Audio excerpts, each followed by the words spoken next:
हे student, welcome once again. बच्चों, आज की इस वाली वीडियो में हम एक नया चैप्टर स्टार्ट करने जा रहे हैं, चैप्टर नंबर 5, जिसका नाम है इंट्रोडक्शन टू यूक्लिड्स ज्योमेट्री। ठीक है, इसमें आपको ज्योमेट्री की बेसिक से लेकर के हाई लेवल तक की जानकारी दी गई है। और फिलहाल आपको समझ लो, एक तरह से जैसे आप बचपन में ज्योमेट्री पढ़ कर आए हो ना, वही सब चीज़ें दी गई हैं, बस उसको अब आपको थोड़ा सा डेफिनेशन के रूप में दिया गया है। ठीक है, तो अगर आप इसका इंट्रोडक्शन पढ़ोगे तो बहुत ही बेहतरीन इंट्रोडक्शन है, कहानी की तरह बना करके दिया हुआ है। मैं इतना ज़्यादा रीड तो करूँगा नहीं तो हमारा वीडियो बहुत ज़्यादा लेंथी हो जाएगा। बस सिंपल मैं आपको समझा देता हूँ कि बहुत पुराने समय से लेकर के आने वाले मतलब कई सौ सालों तक जो हमारी ज्योमेट्री है वो यूज़ होती थी। यूक्लिड जो चचा है हमारे ना, उनके समय से पहले देखो, यूक्लिड जो चचा है इनका जो आपको मैं बताऊं कौन सा काल था, तो वो था 325 BCE से लेकर के 265 BCE तक। ठीक है, तो इनसे पहले भी बहुत साल पहले तक, जैसे पिरामिड्स वगैरह जब बने इजिप्ट में, ठीक है, या फिर इंडस वैली, या फिर चाइना इंडिया में जो भी हमारे, या फिर बेबीलोन जो हमारा टाइम चल रहा था, तो उस टाइम से लेकर के हमेशा हमारी जो ज्योमेट्री है वो यूज़ तो होता था, लेकिन उतना अच्छे से उसके बारे में कोई बात नहीं कर पाता था, क्योंकि उतनी ज़्यादा डिटेल में कोई भी इन्फॉर्मेशन नहीं थी। तो जो हमारे यूक्लिड चचा है ना, जिनका फोटो मैंने आपको भी दिखाया, ये चचा जी, इन्होंने क्या किया, ये एक मैथमेटिशियन टीचर थे, यानी मैथमेटिक्स के टीचर थे ये। इन्होंने पूरी जो भी जानकारी थी, पहले के जो लोगों ने जानकारी जमा किया हुआ था, उसको कलेक्ट किया और डिटेल में एक बुक की तरह क्या किया, उसको एकदम अच्छे से लिखा और समझाया कि ज्योमेट्री क्या होता है। ठीक है, तो इन्होंने जो है बेसिक्स दो चीज़ों के बारे में बताया था। एक होता है एक्सियम्स, और जो हमारा दूसरा होता है वो होता है पोस्टुलेट। तो एक्सियम क्या होता है? एक्सियम मतलब होता है मैथ में ऐसा टर्म, ऐसा स्टेटमेंट जिसको प्रूव करने के लिए कोई भी अपने को जरूरत नहीं है, बिना प्रूफ के हम उसको सच मानते हैं। जैसे कि घर में कोई नहीं होता एक जिसके बात को हम सच मान लेते हैं, वो कुछ भी कहे, अगर वो कह दिए, जैसे दादी अम्मा है, वो कुछ भी कह दी कि अभी दिन हो रहा है, तो हम लोग सब मान लेते हैं, हाँ दादी अम्मा कह रही दिन हो रहा है यानी कि दिन हो रहा है। हम लोग को कोई भी प्रूफ की जरूरत नहीं होती है। तो उसी चीज़ को हम एक्सियम्स कहते हैं, कि जो चीज़ें एकदम सत्य हैं, जिसको साबित करने के लिए कोई भी प्रूफ की जरूरत नहीं है, उसे ही एक्सियम्स होगा। और जो पोस्टुलेट्स होते हैं उसमें हम लोग बोलते हैं कि ये चीज़ सत्य है, लेकिन वो सच क्यों है ये हम वहाँ पर प्रूव करके बताते हैं। जैसे कि हम लोग कोई भी बात बोल रहे हैं कि भैया अभी दिन हो रहा है, तो चलो घर के बाहर आपको मैं सूरज दिखा देता हूँ, आपको समझ में आ जाएगा कि अभी दिन हो रहा है। तो वो क्या होता है? पोस्टुलेट कहलाता है, यानी कि सच तो रहता है, लेकिन यहाँ पर हम थोड़ा सा इसको प्रूव करते हैं। एग्जाम्स को प्रूव करने की जरूरत नहीं है, वो ऑटोमेटिकली सत्य ही होते हैं। ठीक है, और ये जो पोस्टुलेट्स होते हैं ये केवल ज्योमेट्री में ही यूज़ होगा, और जो एग्जाम्स होते हैं ना, ये पूरे मैथमेटिक्स में यूज़ होता है। चाहे आप ज्योमेट्री पढ़ लो, नंबर सिस्टम पढ़ लो, कुछ भी पढ़ दो आप, ठीक है, अलजेब्रा पढ़ लो, हर जगह जो एग्जाम्स होंगे वो यूज़ होंगे, काम करेंगे। और पोस्टुलेट्स जो होंगे वो केवल हमारी ज्योमेट्री वाला जो पोर्शन है वहीं पर केवल यूज़ होगा। ठीक है, तो ये कुछ बेसिक सी चीज़ें थी। अब हम लोग आते हैं मेन टॉपिक पे, जो हमारा जिसमें इंट्रोडक्शन अभी पूरा टिका हुआ है, और इसी को जो हम अभी पढ़ने वाले हैं ना, इसी से आपके आगे के जो क्वेश्चंस हैं वो भी बनेंगे, तो ये एकदम ध्यान से समझना। तो जो यूक्लिड चचा थे हमारे, चचा मैं बार बार बोल रहा हूँ, उससे आप डिस्टर्ब मत होना, है ना, थोड़ा सा मुझे अच्छे लग रहे हैं इसीलिए उनको चचा बोल रहा हूँ।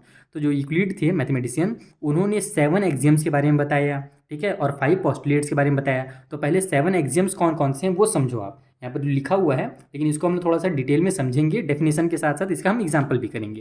तो देखो, पहला एग्जाम जो था वो क्या था कि things which are equal to the same things are equal to one another, यानी कि दो चीज़ें अगर किसी तीसरे चीज़ के इक्वल हैं तो वो दोनों भी आपस में क्या होंगी? इक्वल होंगी। सिंपल हम लोग ABCD से ही समझते हैं। जैसे कि मान लो हमारा A जो है वो इक्वल है B के, ठीक है, और जो B है वो इक्वल है C के। ठीक, इसका मतलब क्या हुआ कि A और C भी जो होगा हमारा आपस में इक्वल होगा, क्योंकि दोनों क्या है? आपस में इक्वल है। A और B इक्वल है और B और C भी इक्वल है। इसको ऐसा अगर आपको समझ में नहीं आ रहा तो नंबर से रुको, आपको मैं समझाता हूँ। जैसे कि मान लो कि A की वैल्यू 1 है, ठीक है, और A जो है वो B के इक्वल में है, तो इसका मतलब क्या हुआ कि B की भी वैल्यू कितनी होगी? 1 ही हो जाएगी। सेम टू सेम उसी तरीके से हमने क्या बताया कि B और C भी इक्वल है, इसका मतलब C की भी वैल्यू कितनी होगी? 1 हो जाएगी। तो अगर A की वैल्यू भी 1 है और C की भी वैल्यू 1 है, इसका मतलब A और C भी क्या आपस में इक्वल है। तो ऐसे दो थिंग्स जो आपस में किसी तीसरे की इक्वल हों तो वो दोनों भी आपस में क्या होंगे? इक्वल होंगे। ठीक है, ये समझ में आ गया। दूसरा देखो, if equal are added to equal the whole are equal, यानी कि अगर दो इक्वल में अगर अपन कुछ और इक्वल ऐड कर दें तो टोटल भी क्या होगा? इक्वल ही होगा। फॉर एग्जाम्पल, जैसे कि टुनटुन मौसी के अपन लड्डू ले लेते हैं। जैसे भीम के पास मान लो 2 लड्डू है, ठीक है, और राजू के पास भी 2 लड्डू है, दोनों के आपस में इक्वल है। अब चुटकी वहाँ से चुरा करके एक एक लड्डू दोनों को और दे देती है, टुनटुन मौसी की एक एक लड्डू और दे दी, है ना, तो ये भी क्या है? इक्वल चीज़ ही दे रही है, इसको भी 1 दे रही है और इसको भी 1 दे रही है। तो टोटल भीम के पास भी अभी 3 लड्डू हो गए और राजू के पास भी क्या हो गया? 3 लड्डू हो गए। तो यहाँ पर आप दोनों क्या है? आपस में इक्वल है। तो देखो, पहले भी इक्वल था, इक्वल में हमने इक्वल इक्वल वहाँ पर क्या किया? ऐड कर दिया, चुटकी ने यहाँ पर दे दिया एक एक लड्डू और इक्वल इक्वल, ठीक है। तो वहाँ पर क्या हो गया, जो अब बन रहा है हमारे पास होल जो हो रहा है वो भी क्या हो रहा है, इक्वल है। यानी दोनों में, अब दोनों के पास कितना है, भीम और राजू के पास दोनों के पास तीन तीन ही लड्डू हैं, जो कि आपस में क्या कहलाएंगे, इक्वल कहलाएंगे। तो वही हो जाएगा कि equal are added to equal, whole are equal, ठीक है। थर्ड देखो, if equal are subtracted from equal the remainders are equal, यानी कि अगर इक्वल कोई चीज़ें हैं उसमें से अगर हम लोग इक्वल को ही सब्ट्रैक्ट कर दें, जैसे कि अब मान लो तीन तीन लड्डू दोनों के पास आ गए थे, अब क्या हुआ, टुनटुन नौसी को पता चल गया कि दोनों ने एक एक लड्डू चोरी के पकड़े हुए हैं, तो क्या कर लेंगे, वो दोनों में से वन वन को माइनस कर लेंगे, बोलेंगे चलो लाओ एक एक वापस करो जो चोरी का है, बाकी जो तुम्हारा है वो अपने पास रखे रहो। तो देखो इक्वल था, उसमें से इक्वल इक्वल माइनस हो गया, यानी वन वन जो है वहाँ पर से माइनस हो गया। तो अब जो रिमाइंडर बच रहा है, दोनों के पास कितना कितना बच रहा है, दोनों के पास टू टू बच रहा है, तो ये भी क्या कहलाएगा, आपस में इक्वल कहलाएगा। बस यही चीज़ बोल रहा था, पहले ऐड करने बोल रहा था, बाद में सब्ट्रैक्ट के लिए बोल रहा था। आगे चलो फोर्थ वाला एग्जाम समझो, things which coincide with one another are equal to one another, यानी कि ऐसे चीज़ें जिसकी कुछ चीज़ें दूसरे से इक्वल हो, वो क्या होंगे, आपस में भी एक दूसरे के इक्वल होंगे। जैसे हमारा फर्स्ट वाला था ना, उसी टाइप से ये हमारा थर्ड वाला, सॉरी फोर्थ वाला ही बोला जा रहा है। बस यहाँ पर क्या कर दिया है, जो वर्ड है वो यूज़ कर दिया है coincide, यानी कि मिलता जुलता, ठीक है। इसका मतलब देखो समझो आप थोड़ा सा, जैसे कि दो चीज़ें हैं, मान लो कि मैं ले लेता हूँ एक ट्रायंगल, ठीक है, एक ट्रायंगल ये है, एक ट्रायंगल ये है, तो दोनों अगर मिलती जुलती चीज़ें हैं, जैसे देखो ये भी ट्रायंगल दिख रहा है और ये भी ट्रायंगल दिख रहा है, तो ये क्या होंगे, आपस में इक्वल हो जाएंगे। लेकिन अगर मैं एक ट्रायंगल ले लूँ, दूसरा मैं एक स्क्वायर ले लूँ, तो दोनों मिलता जुलता है क्या, नहीं है, तो दोनों इक्वल नहीं होगा, समझ में आया। तो जो मिलती जुलती चीज़ें हैं वो क्या होंगी, आपस में इक्वल कहलाएंगी, बस वही चीज़ यहाँ पर बोला जा रहा है।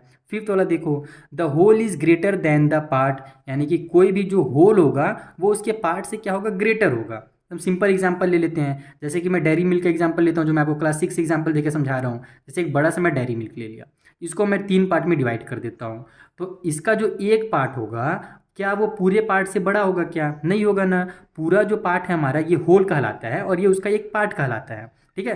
तो जो होल होगा वो उसके पार्ट से क्या होगा, ग्रेटर होगा। कोई भी चीज़ ले लो, अब मैं डेयरी मिल्क नहीं ले रहा, मैं किसी भी चीज़ को आप एग्जांपल में ले लो, कि जो पूरा होगा, होल जो होगा वो उसके पार्ट से ग्रेटर होगा। इसको मतलब कि ये सब देखो कॉमन सेंस वाली बातें हैं, बस इसको हमने यहाँ पर क्या किया है, ज्योमेट्री में एक्सियम्स के टर्म में इसको रिप्रेजेंट किया है, ठीक है। इसी को मतलब उन्होंने क्या किया था ना, यूक्लिड्स ने ये सब चीज़ें जो अलग अलग इधर उधर फेंकाई हुई थी, उनको उन्होंने इकट्ठा करके एकदम अच्छे से स्टेटमेंट बना करके सिंपल लैंग्वेज में समझाया है कि अगर हमारे पास कोई भी एक होल है तो वो क्या होगा, उसके पार्ट से ग्रेटर ही होगा। जैसे अगर मैं इसका ये वाला पार्ट ले लेता हूँ, बीच वाला पार्ट ले लेता हूँ, तो जो होल होगा क्या बीच वाले पार्ट से ग्रेटर नहीं होगा क्या, तो बिल्कुल जो होल होगा वो बीच वाले पार्ट से भी ग्रेटर ही होगा। समझ में आया मेरी बात, तो वही यहाँ पर बोला जा रहा था। 6 वाला समझते हैं, things which are double of the same things are equal to one another, यानी कि अगर कोई चीज़ दूसरे की डबल है तो वो क्या हो जाएंगी, एक दूसरे के भी इक्वल हो जाएंगी। फिर से समझो इसको, जैसे कि हमारे पास मान लो एक ए है और एक बी है, तो जो बी है ना वो 2a के इक्वल में है, यानी कि डबल है इसका।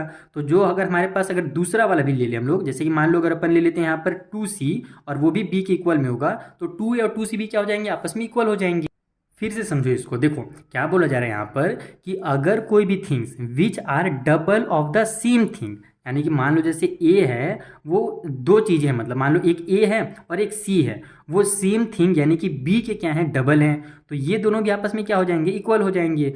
2a जो है वो b के इक्वल है और 2c भी जो है वो b के इक्वल है, तो 2a और 2c भी क्या हो जाएगा, आपस में इक्वल हो जाएगा। जैसे कि शुरू में हुआ था बस सिंगल सिंगल रहते थे, यहाँ पर डबल करके बोला गया है। और सेम वही चीज़ 7th वाला उन्होंने बताया था एग्जाम, कि दो चीज़ें अगर हाफ है सेम चीज़ की तो वो दोनों भी आपस में क्या हो जाएंगी, इक्वल हो जाएंगी। जैसे कि यहाँ पर अगर अपन इसको 1/2a को हम लोग लिख लें b के इक्वल में, ठीक है, और 1/2c को भी अगर अपन लिख लें b के इक्वल में, तो देखो ये क्या है, b का हाफ है, 1/2 का मतलब क्या होता है, हाफ होता है, तो ए 1/2a और 1/2c जो होगा वो भी क्या हो जाएगा, आपस में इक्वल हो जाएगा। तो बस यही सिंपल सिंपल सी चीज़ें हैं, ये मतलब कि बस समझने में कॉमन सेंस वाली चीज़ें हैं, ठीक है। बस ये जो प्रूव करने की जरूरत नहीं थी, ये केवल मैंने आपको समझाया है। इस यानी जो भी एग्जाम्स होते हैं उसको प्रूव करने की जरूरत नहीं होता है, वो क्या होते हैं, वो सच माने जाते हैं, ठीक है। तो ये एग्जाम्स हो गया। अब चलो हम लोग पोस्टुलेट्स के बारे में समझते हैं कि उन्होंने उन्हें क्या बताया है पोस्टुलेट के बारे में।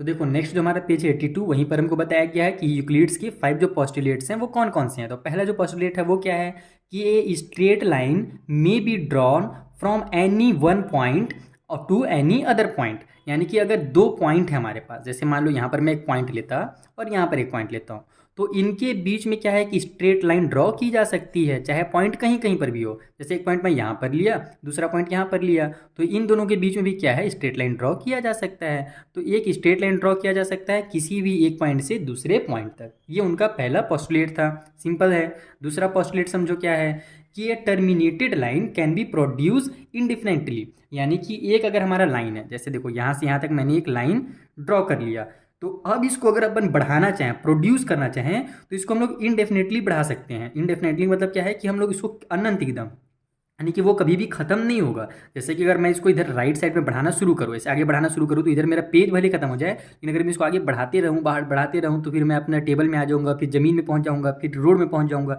यानी कभी भी एक लाइन हमारा ख़त्म नहीं हो सकता, उसे हम जितना बढ़ाना चाहें उतना बढ़ा सकते हैं। ठीक है, उसी तरीके से इधर अगर मैं बढ़ाना चाहूँ तो इधर लेफ्ट में बढ़ाते जाऊँगा, फिर मेरा ज़मीन आ जाएगा, फिर मेरी जो गार्डन है वो आ जाएगी, फिर आगे उधर भी जो रोड है वो पहुँच जाऊँगा। तो मतलब जो लाइन्स होते हैं ना, उसको हम लोग इंडेफिनेटली बढ़ाते रह सकते हैं। ठीक है, ये हमारा दूसरा पोस्टुलेट था जो कि हमें यूक्लिड चाचा ने बताया था। ठीक है, थर्ड पोस्टुलेट में चलते हैं। रुको, थोड़ा सा नीचे है, इसको मैं थोड़ा नीचे कर लेता हूँ ताकि आपको अच्छे से समझ में आए। ठीक है, दिख रहा है? अब थर्ड वाला पढ़ो कि ये circle can be draw with any centre and any radius, यानी एक सर्कल को अपन कोई भी सेंटर लेकर के, कोई भी रेडियस लेकर के बना सकते हैं। तो बिल्कुल सही है। जैसे कि मैं यहाँ पर एक सेंटर ले लेता हूँ, इसमें मैं कोई भी रेडियस ले लेता हूँ। रेडियस आप जानते हो ना क्या होता है, सर्कल का जो बीच की जो लाइन होती है उसको डायमीटर बोलते हैं, और डायमीटर का जो आधा होता है उसको रेडियस बोलते हैं। क्लास 9 में पहुँच गए हो, ये तो आपको पता ही होगा। तो मैं एक रेडियस ले लेता हूँ, जैसे मैं रेडियस ले लेता हूँ इस साइड में। ठीक है, तो ये हमारा रेडियस हो गया। अब यहाँ से मैं क्या कर सकता हूँ, एक सर्कल ऐसे ड्रॉ कर सकता हूँ। तो एक सर्कल को किसी भी पॉइंट से और किसी भी रेडियस से ड्रॉ किया जा सकता है। ये इनका थर्ड पोस्टुलेट था।